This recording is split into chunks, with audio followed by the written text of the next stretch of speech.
Hello friends, this is विवेक यादव। आज हम लोग देखेंगे पॉलिनोमियल्स नाम का एक topic.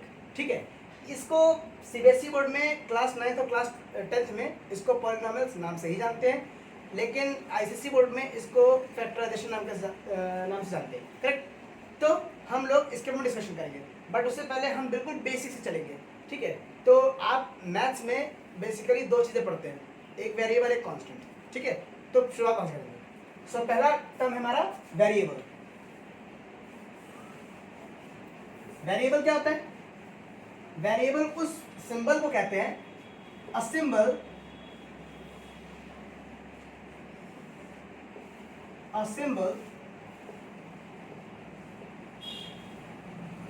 whose value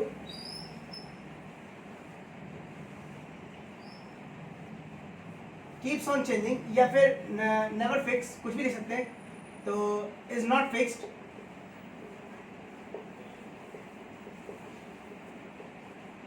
is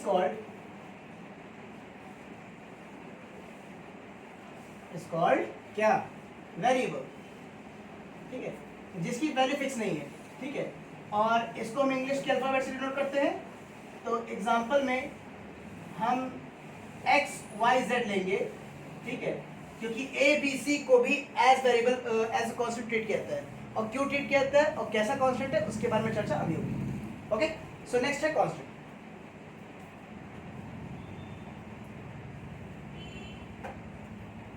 constant क्या होता है? अ सिंबल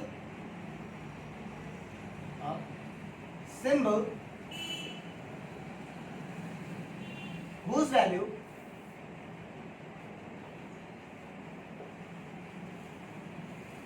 remains fixed या अनचेंज, दोनों कह सकते हैं, fix through out the operation, या फिर इज कॉल्ड, चलिए कोई बात नहीं, डेफिनेशन छोटी है, कांस्टेंट। ठीक है, तो इसमें बेसिकली दो तरह के कांस्टेंट होते हैं। ये आप लोग के आउट ऑफ कॉन्टेक्स्ट समझा रहे हैं, बट जानना जरूरी है। दो तरह के कांस्टेंट होते हैं, एक होता है नेचुरल कांस्टेंट, जो कि हर जगह वही माना जाएगा।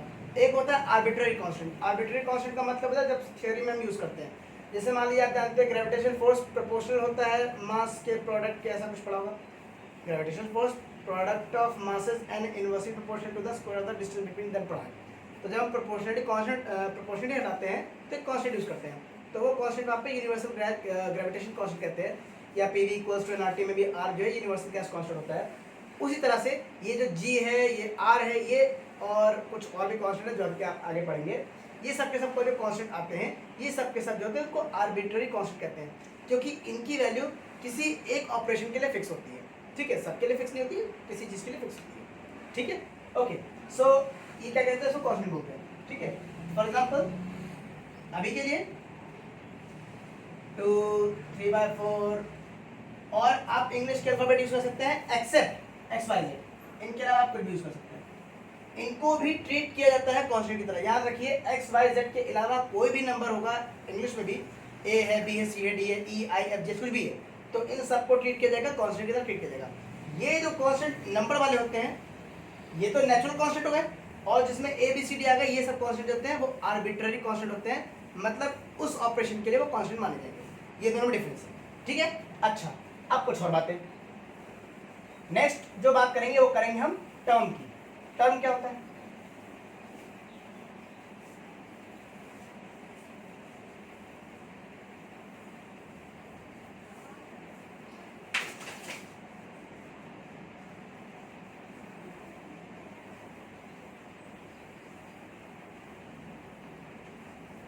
Term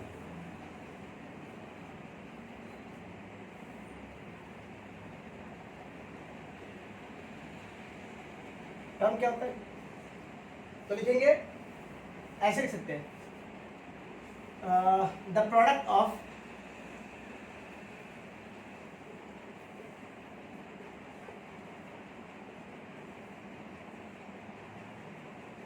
variable and constant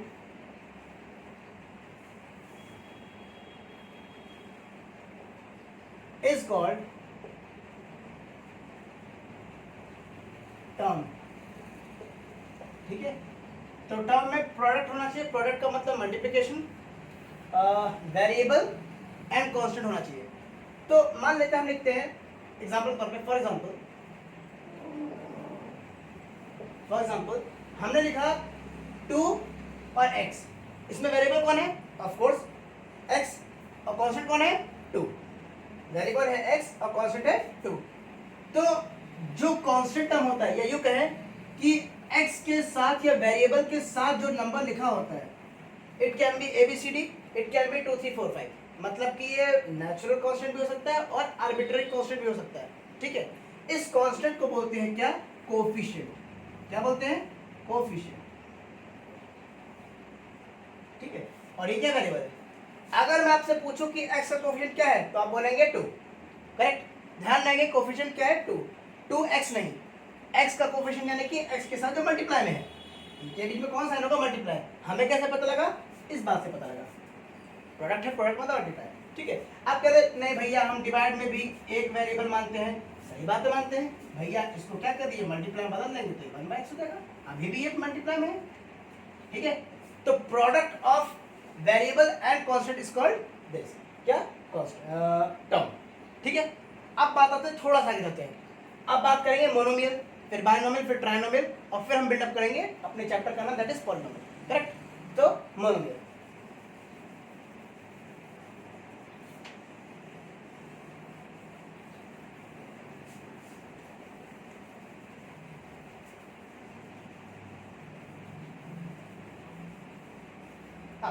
monomial,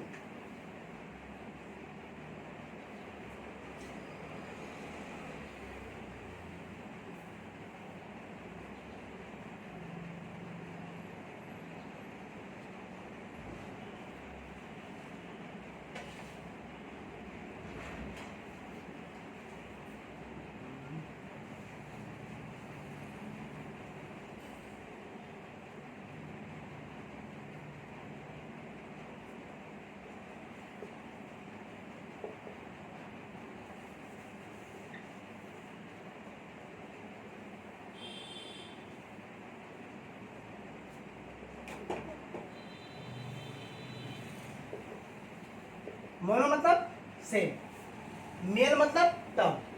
तो N algebraic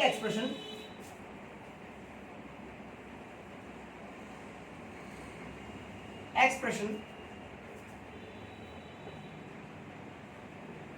which has one term is called monomial, ठीक है। तो ऐसा अलजेब्रिक एक्सप्रेशन जिसमें केवल एक टर्म हो, फॉर एग्जांपल 2x, कितना टर्म है इसमें, एक टर्म। कैसे पता लगा, क्योंकि इनके बीच में नंबर, इन दोनों वेरिएबल और एक कांस्टेंट, इनके बीच में साइन कौन सा है, मल्टीप्लायर, यानी कि प्रोडक्ट है, प्रोडक्ट मतलब टर्म, एक टर्म मान गए, राइट। नेक्स्ट आपका बाइनोमियल, बाइनोमियल देखिए,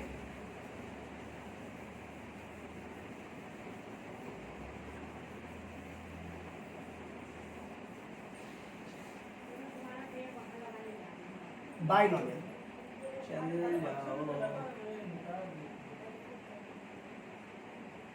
चलिए we'll drop that। Binomial, binomial क्या होता है, बाई मतलब दो, ठीक है। So an algebraic expression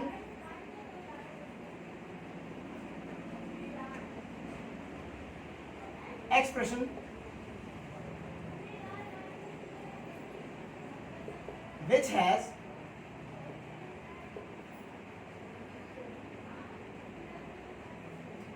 to terms, दो टर्म होने चाहिए। अब ये कैसे पता लगेगा, which are separated bye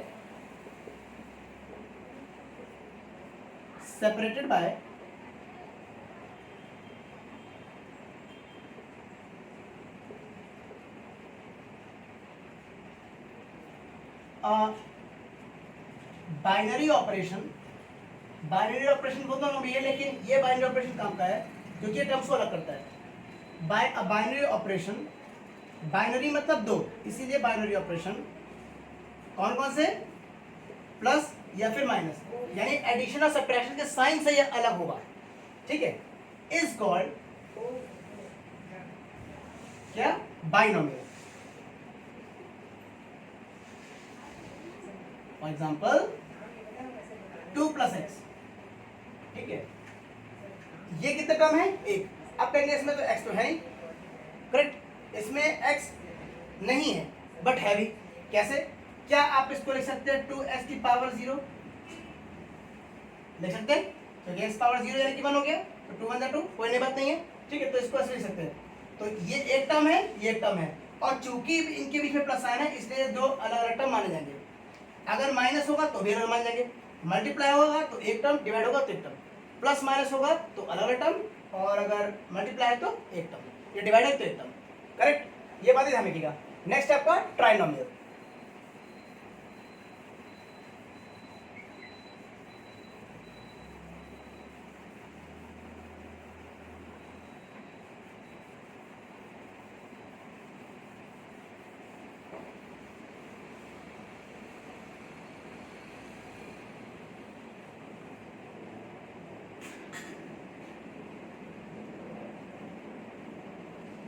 try मतलब 3, ठीक है, N algebraic expression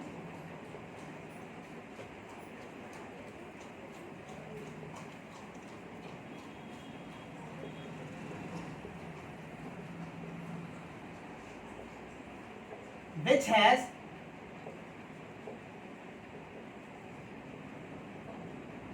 three terms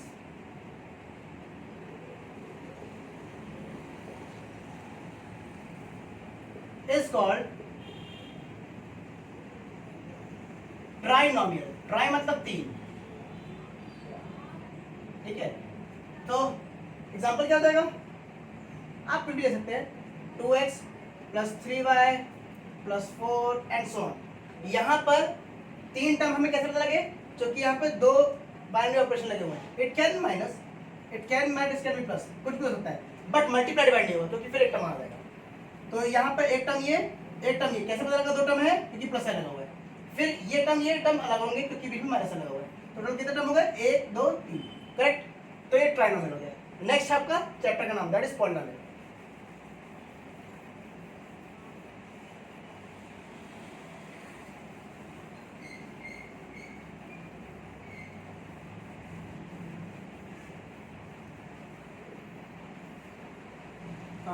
polynomial,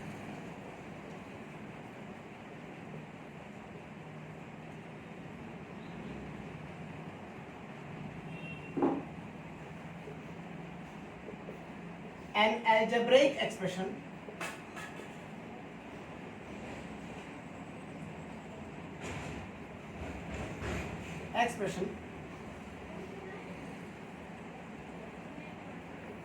which contains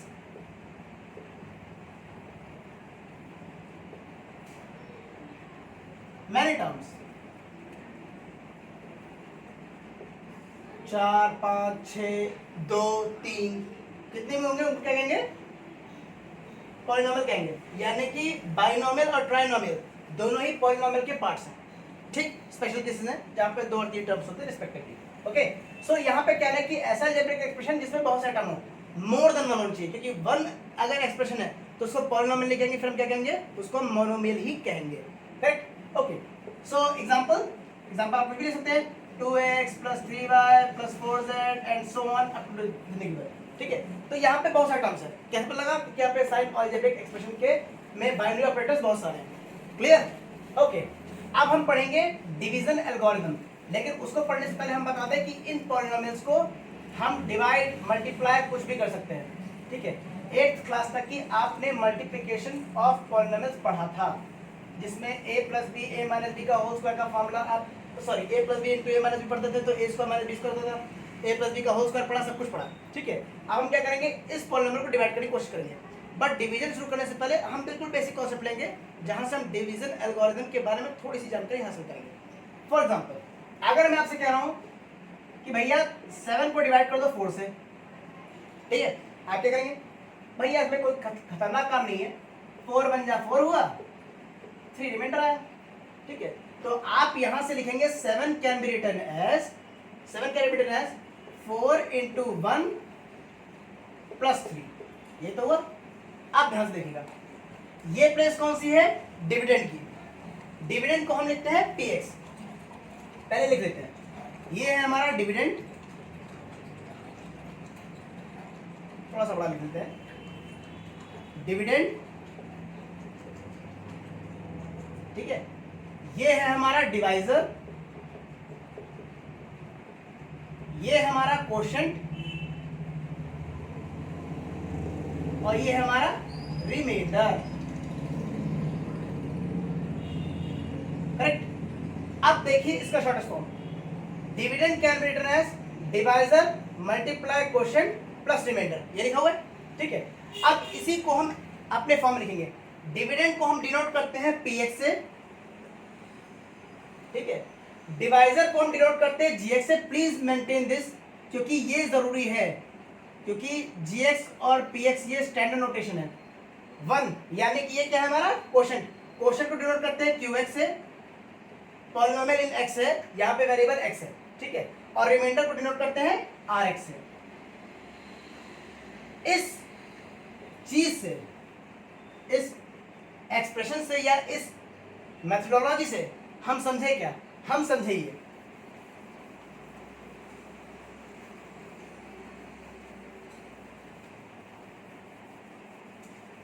ये कि dividend that is px, polynomial in the function of x, या यू कह सकते हैं polynomial having variable as x can be written as gx यानी qx मल्टीप्लाई यानी कि डॉट, या कुछ भी लगा सकते हैं, चलिए मैं डॉट लगा देता हूं, इनटू क्या? qx that is quotient plus remainder. यही है आपकी डिवीजन एल्गोरिथम। क्या है ये? Division algorithm, correct. Please remember that. अच्छा, अब एक बात बताइए, पहले चल कुछ देख लेते हैं, कुछ और खास बातें।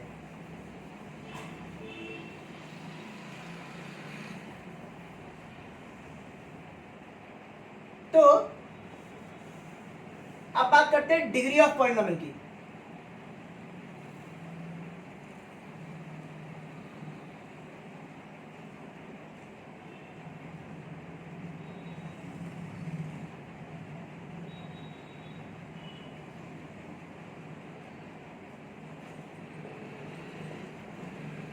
Okay, so degree of polynomial का क्या मतलब है? मतलब ये है कि पहले डेफिनेशन लिख देते हैं, the highest power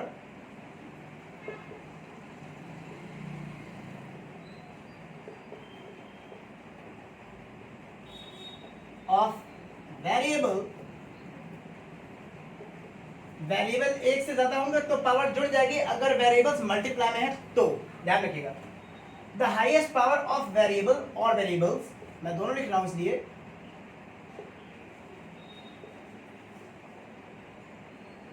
in a polynomial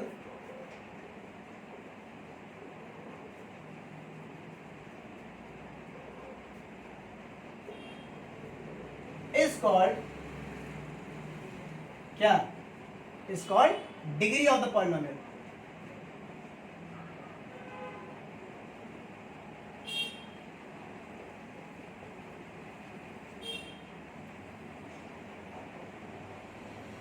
ठीक है, तो हाईएस्ट पावर होगी वेरिएबल की या वेरिएबल्स की, लेकिन वेरिएबल्स तभी यूज होगा जब वेरिएबल आपस में मल्टीप्लाई में होंगे।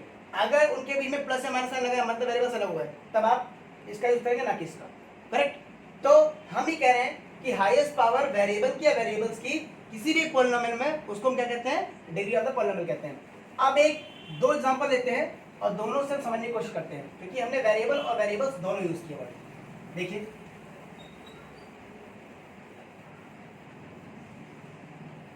एक एक्सप्रेशन है x² y plus 3x plus 4y। एक एक्सप्रेशन ये, एक एक्सप्रेशन है 3x² plus 7y plus 9।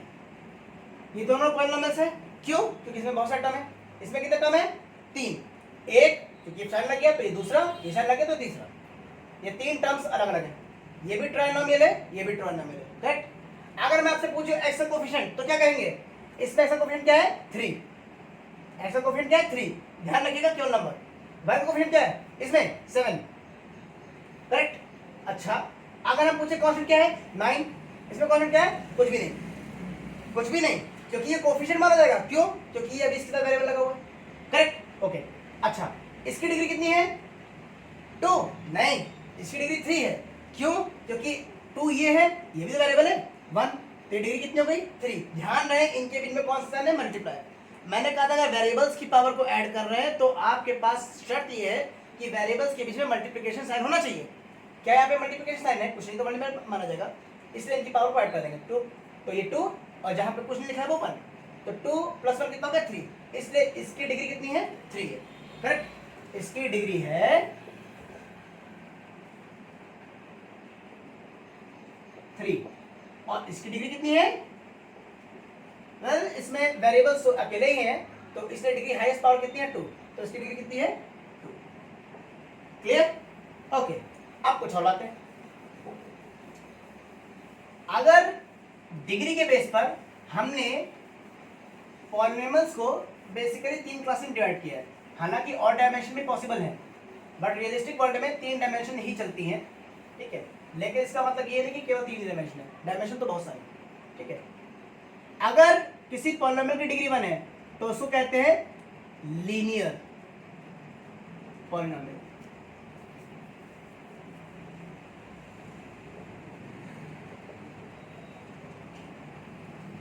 A polynomial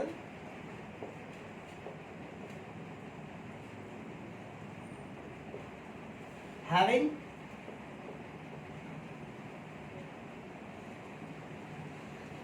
degree equals to 1 is called linear polynomial. Linear polynomial, ठीक है। तो लीनियर पॉलिनोमियल का क्या मतलब हुआ? डिग्री 1 होनी चाहिए। लीनियर क्यों कहा गया? क्योंकि अगर आप इसको तोड़ देंगे तो ये लाइन बनेगा। इस पॉलिनोमियल को सॉल्व करने के बाद अगर आप इक्वल्स टू 0 मान लेते हैं इस पॉलिनोमियल को, तो ये इक्वेशन में कन्वर्ट हो जाएगा। और इक्वेशन में कन्वर्ट क्यों कर रहे हैं? ताकि तब आपको इस लीनियर का मतलब समझ आएगा। ये एक स्ट्रेट लाइन बनाएगा, ये पॉलिनोमियल, कुछ भी हो उसमें, कुछ भी हो, ये स्ट्रेट लाइन बनाएगा, ठीक है। तो एग्जांपल ले लेते हैं, 2x + 3y + 1। अगर इक्वल टू 0 लग गया तो इक्वेशन में क्या ग्राफ से क्या बना लेंगे? लाइन बना लेंगे, ठीक है। इसकी डिग्री कितनी है? 2, 1 2 नहीं, 1 है डिग्री। क्यों? क्योंकि हाईएस्ट टर्म कितना है? हाईएस्ट वेरिएबल पावर कितनी है? 1 है। ये नहीं जोड़ सकते क्योंकि इनके बीच में साइन कौन सा है? मल्टीप्लाई। मल्टीप्लाई नहीं, ऐड। ऐड है, इसलिए सब टर्म्स क्या हो गए? अलग अलग हो गए। अलग अलग हो गए इसलिए क्या करेंगे? इसको अलग से हम रखेंगे, ठीक है। ये अलग है, अलग है, ये अलग है। इसकी पावर 1, इसकी पावर 1, करेक्ट। तो हाईएस्ट पावर कितनी है? 1, इसलिए हम इसे क्या कहते हैं? डिग्री 1, यानी कि क्या है? Linear polynomial, correct. अब आते हैं quadratic polynomial.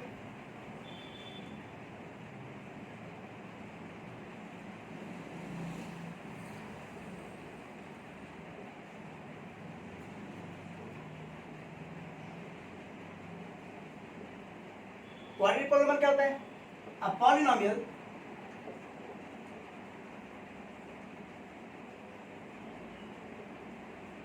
having degree equals to 2 is called quadratic polynomial.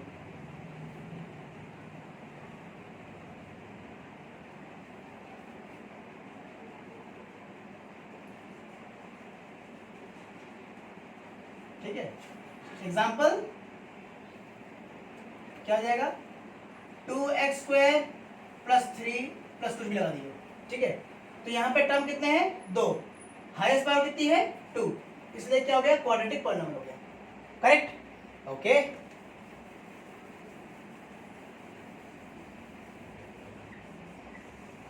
फिर आता है क्यूबिक पॉलिनोमियल। उसी तरह से डिग्री कितनी जाएगी? 3, ओके। अब हम कुछ और चीजें देखते हैं।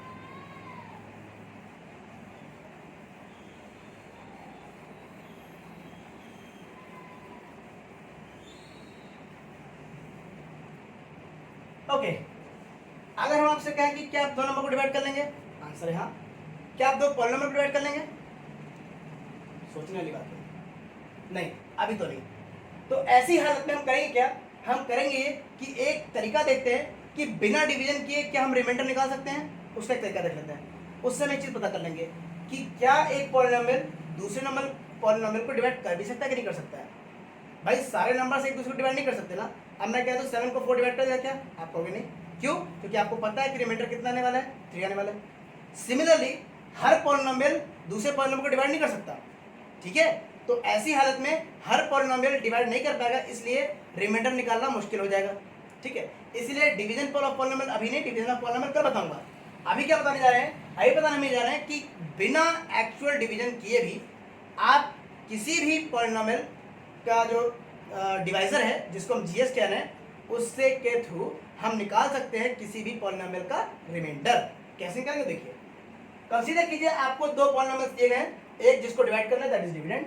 डिविडेंड को हम पी से डिनोट करते हैं, या आप कुछ भी रख सकते हैं, कुछ भी, ठीक है। जैसे मान लीजिए मैंने लिख दिया क्यूबिक पॉलिनोमियल ले लूं, 2x square cube plus 3x square plus 1, एक पॉलिनोमियल है, और हमने एक gx लिया x माइनस चलिए प्लस 1, ठीक है। हमने कहा कि भैया दो तरह क्वेश्चन बन सकता है। पहला कि आप रिमाइंडर निकालिए, find the value of remainder when gx divides px, एक क्वेश्चन ये। दूसरा क्वेश्चन ये कि check whether gx is the factor of px और नॉट। अब फैक्टर का मतलब क्या होता है, भैया हम आपसे कहें 7 का फैक्टर 4 है, क्या आप मानेंगे?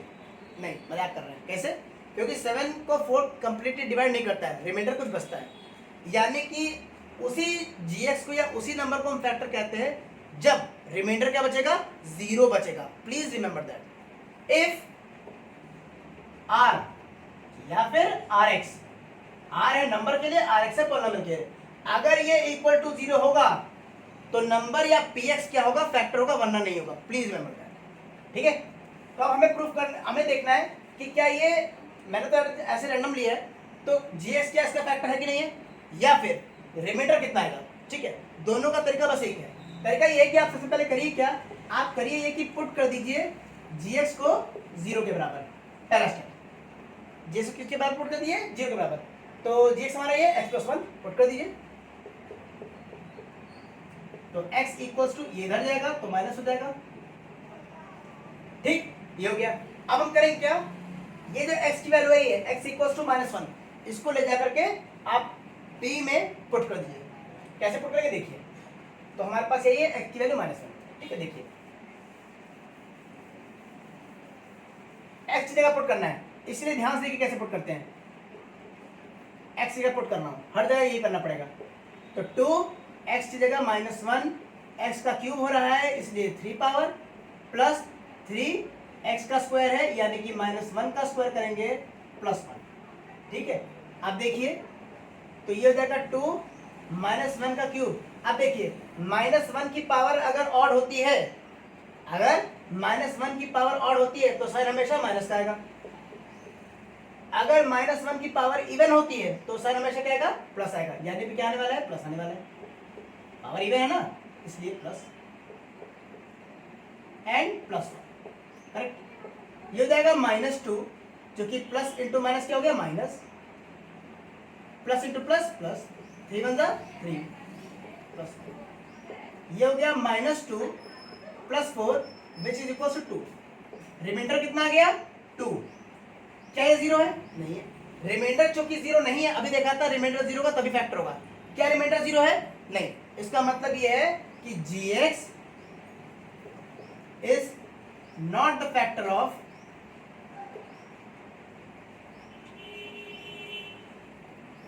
px। px यानी कि डिविडेंड, डिविडेंड का फैक्टर नहीं है यहाँ पर gx, करेक्ट, ओके। अच्छा चलिए हम लोग एक काम करते हैं, हम लोग डिवीजन ऑफ द पॉलिनोमियल भी अभी सीख लेते हैं, बहुत मजा आएगा। देखिए अभी हमने देख लिया कि एक पॉलिनोमियल को दूसरे पॉलिनोमियल से बिना डिवाइड किए भी हम रिमाइंडर निकाल सकते हैं। रिमाइंडर अगर 0 आ गया तो वो फैक्टर है, रिमाइंडर अगर 0 नहीं है तो फैक्टर नहीं है, ठीक है, ये तो समझ गए। अब देखिए हम कैसे क्वोशिएंट और रिमाइंडर दोनों निकाल सकते हैं with the help of division method. Please इसको मार्क कर लीजिए। हमारे पास दो पॉलिनोमियल है, एक px है, हम px थोड़ा सा बढ़ा ले रहे हैं,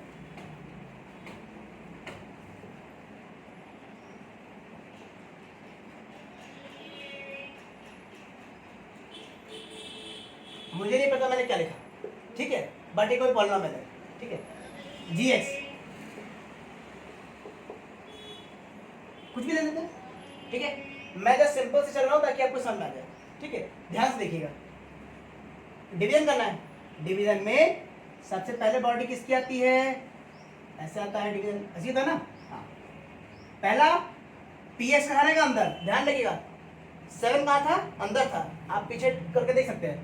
7 मतलब डिविडेंड, तो px डिविडेंड था, डिविडेंड मतलब कि यहाँ रखा जाएगा, तो 4x power 4 plus 3x squared plus 2x plus 3, ठीक। इसमें x क्यूब तो है नहीं, कोई बात नहीं, परेशान मत होइए। इधर क्या लिखेंगे, gx कितना है, x माइनस 1, तो gx इधर लिखा जाता है, px इधर लिखा जाता है, ठीक है। अब इसका हमारे पास काम खत्म हो गया, तो इसको रब कर दीजिए।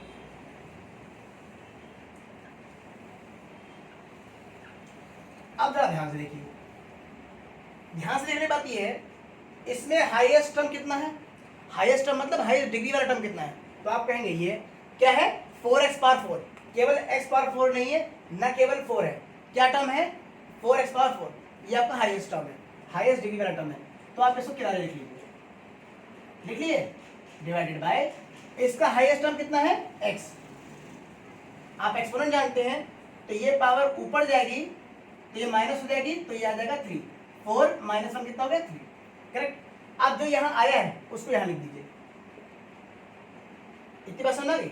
अब क्या करना है, अब करना ये कि जो यहाँ लिखा है इससे इन दोनों को मल्टीप्लाई कर दीजिए, तो x इंटू 4x क्यूब कितना हो गया, पावर ऐड हो जाएगी ना, तो हो जाएगा 4x पावर 4, करेक्ट। फिर -1 इंटू 4x क्यूब कितना हो गया, -4x क्यूब, लेकिन चूंकि यहाँ पे x क्यूब का टर्म नहीं है, ध्यान दीजिएगा, जब टर्म नहीं होता है इसलिए वो टर्म कहाँ लिखा जाएगा, बाहर लिखा जाएगा, तो -1 इंटू 4 कितना हो गया, -4, और ये x क्यूब, तो ये -4x क्यूब बाहर लिखा जाएगा, ठीक।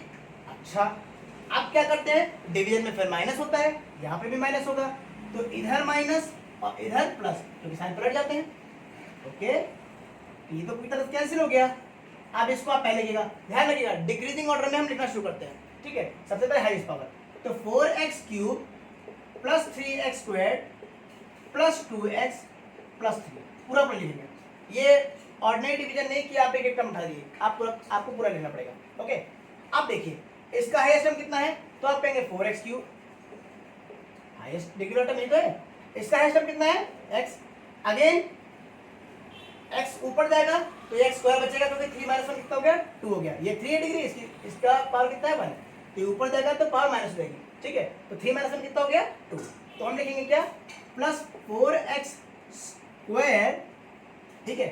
तो अब जो यहाँ लिखा गया है इससे इसको भी मल्टीप्लाई करेंगे, इसको इससे भी मल्टीप्लाई करेंगे, ध्यान रखिएगा, जो यहाँ पे लिखा जाएगा उससे इन दोनों को मल्टीप्लाई करना पड़ेगा, या यूं कहें कि जितने टर्म यहाँ पे लिखे हैं सबसे मल्टीप्लाई करना पड़ेगा, ओके। तो ये हो जाएगा x इंटू 4x स्क्वायर कितना हो गया, of course plus into plus plus हो गया, प्लस, और यहाँ इसका क्वेश्चन कितना है, 1, क्वेश्चन लिखा तो क्या मानेंगे 1, तो 1 इंटू 4 कितना हो गया, 4, x ये है, x स्क्वायर ये, x इंटू x स्क्वायर कितना हो गया, पावर ऐड हो जाएंगी, इसकी पावर 1, इसकी पावर 2, कुछ नहीं तो 1 मानेंगे, 1 और इसकी पावर 2, 1 प्लस 2 कितना हो गया, 3। अब -1 इंटू 4 कितना हो गया, 4, और कुछ नहीं है, और यहाँ पे x स्क्वायर है तो पावर कितनी हो गई, x स्क्वायर, तो -4x स्क्वायर है, कहाँ लिखेंगे, x स्क्वायर के नीचे, यहाँ पे, करेक्ट। अब क्या कर दिए, माइनस करना पड़ेगा, तो ये माइनस ये प्लस, साइन पलटेंगे, ध्यान रखिएगा, ये कैंसिल आउट हो गया, ये कितना आ गया, 3 + 4 कितना हो गया, 7x square plus 2x plus 3, correct.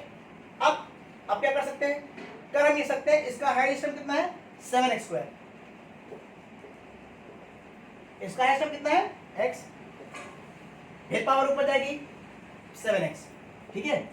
Similarly power ऊपर जाएगी तो 2 - 1 कितना, 1 हुआ, तो 7x मल्टीप्लाई कीजिए, x into 7x 7x square, -1 into 7x -7x, again sign पलटेगा, ये कैंसिल, 2 प्लस 7 9x प्लस 3, ठीक है। अब अगेन वही सब फिर से, इसका हाईएस्ट टर्म 9x, इसका highest term x, x cancel हो गया, कितना बचा 9, मल्टीप्लाई 9x माइनस 9, फिर साइन पलटेंगे, माइनस ये प्लस, ये कैंसिल आउट, और यहाँ कितना बचेगा 3 प्लस 9 कितना हो गया 12, ठीक है। तो अब ध्यान दीजिए, हमारा जो QX आया है, ये है हमारा QX और ये है हमारा RX, RX की वैल्यू 12 है, ठीक है, ध्यान दीजिएगा।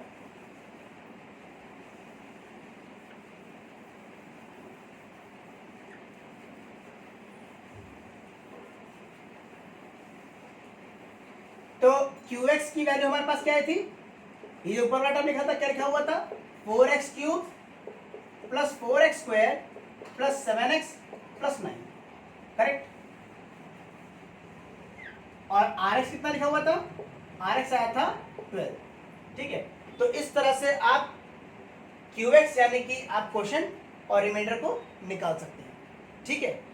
इतनी सी बात नहीं समझ में आई हो तो प्लीज हमें कमेंट सेक्शन में जरूर बताइएगा। एक आखिरी स्टेप, ठीक है, एक जो और तरह से क्वेश्चन बन सकता है वो ये है, ठीक है।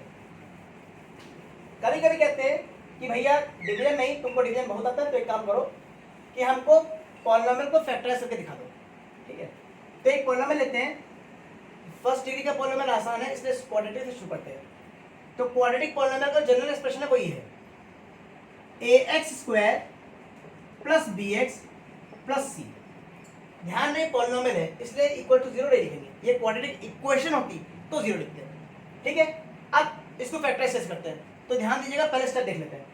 पहला स्टेप ये है कि आप करिए क्या, आप मल्टीप्लाई कर दीजिए, आप मल्टीप्लाई कर दीजिए, क्या मल्टीप्लाई कर दें, मल्टीप्लाई कर दिए a और c को, a एंड c, a और c को आप मल्टीप्लाई कर दीजिए। फिर जो आंसर आएगा, मान लेते हैं वो कुछ आता है, मान लेते हैं a इंटू सी, मान लेते हैं d आया, ठीक है। आप क्या करिए, दूसरा स्टेप फैक्टराइज d,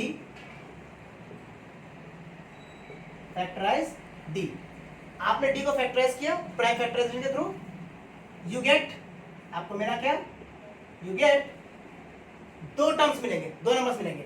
मान लेते हैं एक टर्म अल्फा है, एक नहीं, अभी अल्फा बीटा यहाँ पे नहीं, कुछ और मान लेते हैं, हम मान लेते हैं ये एक टर्म e आया और एक टर्म आया f। ये दो टर्म ऐसे होने चाहिए कि इनको प्लस या माइनस करने पर आपको क्या मिलना चाहिए, b मिलना चाहिए, और इन्हीं दोनों को एंड मस्ट है, और इन्हीं दोनों को मल्टीप्लाई करने पर आपको क्या मिलना चाहिए, ac मिलना चाहिए। अगर ऐसा आप कर पाते हैं तो आप b को रिप्लेस कर सकते हैं e प्लस माइनस f से, ठीक है। तो हम क्या करेंगे, ये दूसरा स्टेप हो गया, फिर लिखेंगे कैसे, तीसरा स्टेप में ये लिखेंगे हम क्या, ax square complete expression plus, आप वेरिएबल को लिख लीजिए, फिर b की जगह यही e प्लस माइनस f लिखेंगे, क्योंकि हम रिप्लेस कर सकते हैं इसको, ठीक है, प्लस c, फिर आप अंदर ले जाएंगे, फिर फैक्टराइज कर लेंगे, आंसर आ जाएगा, ठीक है। एक क्वेश्चन लेते हैं, फिर ये आपको ये तीन जो इंपॉर्टेंट स्टेप पे समझ में आ जाएंगे। एक क्वेश्चन लेते हैं, देखिए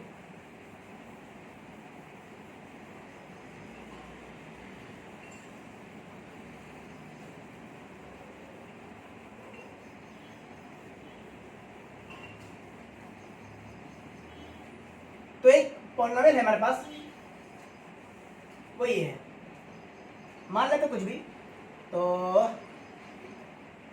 2x स्क्वायर, ठीक है, प्लस ओके 7x प्लस 3, ये हमारे पास कुछ टर्म लिखा हुआ है। सबसे पहले जब आप पॉलिनोमियल को देखेंगे तो सबसे पहले आपके दिमाग में ये आना चाहिए कि हम a b c की वैल्यू क्या निकालेंगे, ठीक है। तो a की वैल्यू क्या हो गई, b की वैल्यू क्या हो गई, c की वैल्यू क्या हो गई। a की वैल्यू यानी x स्क्वायर का कोफिशिएंट, a की वैल्यू यानी कि x स्क्वायर का कोफिशिएंट, तो x स्क्वायर का कोफिशिएंट क्या है 2, x स्क्वायर नहीं 2 है केवल, क्योंकि x स्क्वायर कोफिशिएंट का मतलब होता है केवल नंबर, तो x स्क्वायर का कोफिशिएंट है 2 यानी कि a, b की वैल्यू यानी x का कोफिशिएंट क्या है 7, अगर यहाँ पे माइनस होता तो -7 होता, ध्यान रखिएगा। और सी का कोफिशिएंट क्या है 3, करेक्ट, ओके। अब पहला स्टेप क्या था, पहला स्टेप था ए और सी को मल्टीप्लाई करिए, यानी कि 2 × 3 कितना हो गया 6। दूसरा स्टेप क्या था, आप फैक्टराइज कीजिए, फैक्टराइज कीजिए किसको, ये टर्म आया है, यानी कि सिस्टम को फैक्टराइज करना है। देखिए फैक्टराइज करना है, ठीक। अब ऐसा कुछ कीजिए कि ये 7 बन जाए, तो 3 + 2 करेंगे तो 5, 3 - 2 करेंगे तो 1, 7 कैसे बनेगा, तो आप देख लीजिए, इसको आप ऐसे भी लिख सकते हैं, लिख सकते हैं। तो 3 × 2 कितना हो गया 6, 6 + 1 कितना हो गया 7, ठीक है, ऐसे करेंगे। 3 + 2 5 हो गया, बात नहीं बनेगी। 3 × 2 = 6 + 1 कितना हो गया 7 हो गया। 7 रिप्लेस कर पा रहे हैं, इस तरह से रिप्लेस करना है, ठीक है। तो अब देखिए कैसे रिप्लेस करेंगे हम रिप्लेस कर रहे हैं 2x² पूरा टर्म ऐसे लिख दीजिए, प्लस प्लस बीच में लगा हुआ है, फिर वेरिएबल लिख लीजिए, और फिर इस b की जगह हम रखेंगे वही e + f, यहाँ पे e + f यानी कि 6 + 1 + 3 हो गया।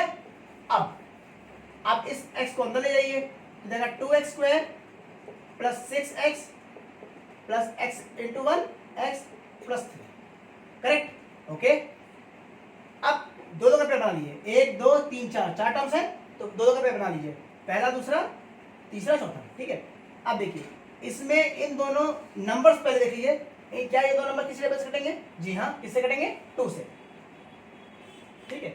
अब दोनों में वेरिएबल्स भी है, एक्स भी है, ऐसी हालत में आप उसी वेरिएबल को कॉमन निकालेंगे जिसकी पावर छोटी होगी। यहाँ पे x² यहाँ पे क्या है x है, तो पावर इसकी छोटी है, इसलिए इसको कॉमन निकालेंगे, ठीक। अब अंदर क्या लिखेंगे, अंदर लिखेंगे इससे इस पूरे को डिवाइड मार दीजिए, कॉमन से इनको डिवाइड मार दीजिए, दो टर्म है ना, ध्यान रखिएगा, इन दो टर्म्स को डिवाइड मारना है। तो पहले 2x से डिवाइड मारते हैं, ये तो हुआ, इससे इसको इससे डिवाइड मारना है, डिवाइड कर रहे हैं, तो 2 से 2 कैंसिल आउट, ये पावर ऊपर जाएगी तो कितने हो गया x प्लस, अब 6x अगर टर्म ये ना, इसको डिवाइड मारिए इससे, x कैंसिल आउट, 2 × 1 = 2, 2 × 3 = 6, ठीक है। तो यहाँ गया 3, केवल इन दो टर्म से कॉमन निकाला है। अब इन दो टर्म से क्या कॉमन आ सकता है, कुछ नहीं, कुछ नहीं मतलब 1, अंदर जो लिखा है ऐसे आप लिख सकते हैं, ठीक है, ठीक है। अब ध्यान रखिए एक ट्रिक, अगर आप इस पॉलिनोमियल देख रहे हैं, इस पॉलिनोमियल में फैक्टराइज करने पर अगर आपको दो टर्म सही मिल गए, यानी कि आप सही जा रहे हैं, वरना गलत जा रहे हैं। तो जो दो टर्म कॉमन है उनको एक बार लिख लेंगे, और जो कॉमन नहीं है उनको एक बार लिख लेंगे, ठीक है। ये तो आपने फैक्टराइजेशन कर दिया। अब अगर आपसे पूछा कि x की वैल्यू बताओ, ठीक है, तो आप क्या करेंगे, आप बारी बारी से दोनों को 0 पुट कर दीजिए। पहले x + 3 को 0 पुट करेंगे तो x का वैल्यू आ जाएगा, ये टर्म इधर जाएगा तो माइनस हो जाएगा, और अब इसको पुट करेंगे 0, यानी कि 2x = -1, यानी कि x = -½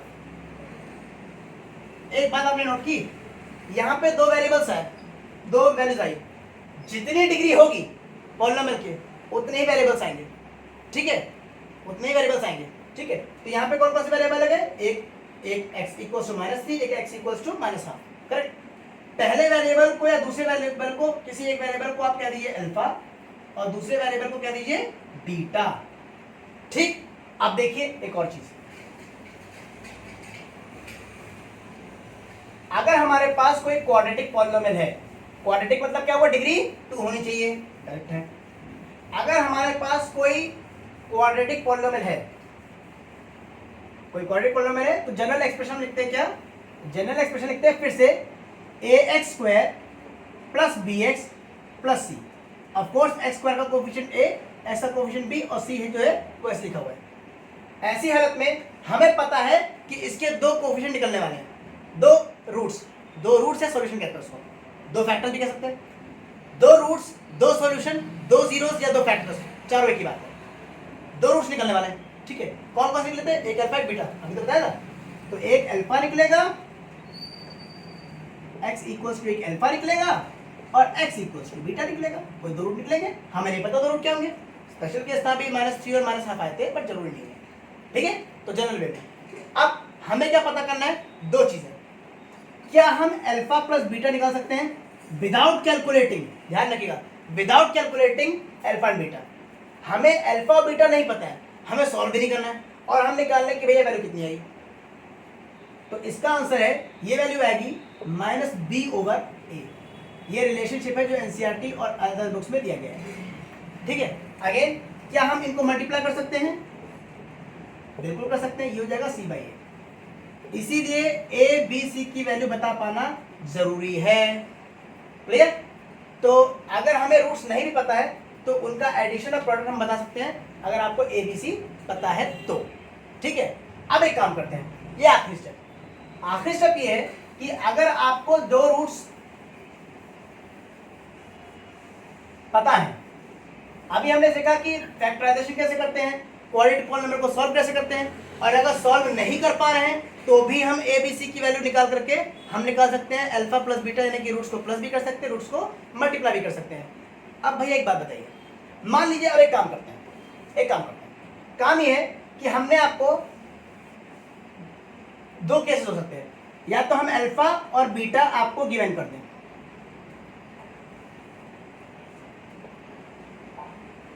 ठीक है, या थोड़ा हम आपका काम आसान कर देते हैं, हम अल्फा प्लस बीटा और अल्फा इंटू बीटा ये हम आपको दे दें, दोनों में से कुछ भी कर सकते हैं। ठीक है, तो ऐसी हालत में अभी हम आपको alpha plus beta, alpha comma beta, यानी कि हम आपको दो रूट्स दें, या फिर और हम आपको alpha plus beta alpha into beta की वैल्यू दे दें। ऐसी हालत में आप कैसे पॉलिनोमियल निकालेंगे, तो पॉलिनोमियल निकालने का तरीका ये है, अच्छा यहाँ पे कितने रूट्स हैं, दो हैं, अल्फा बीटा, तो इसलिए रूट्स पॉलिनोमियल निकालने का तरीका ये है, आप देखेंगे क्या, एक्स स्क्वायर, ठीक है, माइनस फिर लिखेंगे सम ऑफ रूट्स, यानी कि alpha plus beta times X plus product of the roots, यानी कि अल्फा इंटू बीटा। ठीक है, तो अगर आपको कोई भी पॉलिनोमियल निकालना है जिसके सम ऑफ रूट्स या प्रोडक्ट ऑफ रूट दिए गए हो, या फिर आपको अल्फा और बीटा दिया गया हो, तो उस हालत में आप पॉलिनोमियल्स निकाल पाएंगे। कल के अध्याय में हम देखेंगे कि क्यूबिक पॉलिनोमियल कैसे निकालते हैं, ये 10th क्लास के लिए बहुत ज़्यादा इंपॉर्टेंट है। ठीक है, इतनी पसंद आ गई। अब आपको उम्मीद करता हूँ कि आप क्वाड्रेटिक पॉलिनोमियल को सॉल्व करना सीखे होंगे। पॉलिनोमियल सॉल्व करने के बाद जो आंसर आते हैं उनको इंटरप्रेट करना सीखे होंगे कि alpha plus beta, alpha into beta कैसे निकलता है। बिना रूट्स निकाले भी alpha plus beta, beta into alpha की वैल्यू निकाल सकते हैं, या फिर अगर आपको अल्फा बीटा दिए गए तो आप एक पॉलिनोमियल डेवलप कर सकते हैं। आज के लिए इतना ही, कल हम लोग क्यूबिक पॉलिनोमियल के ऊपर बात करेंगे। ठीक है, तब तक के लिए धन्यवाद।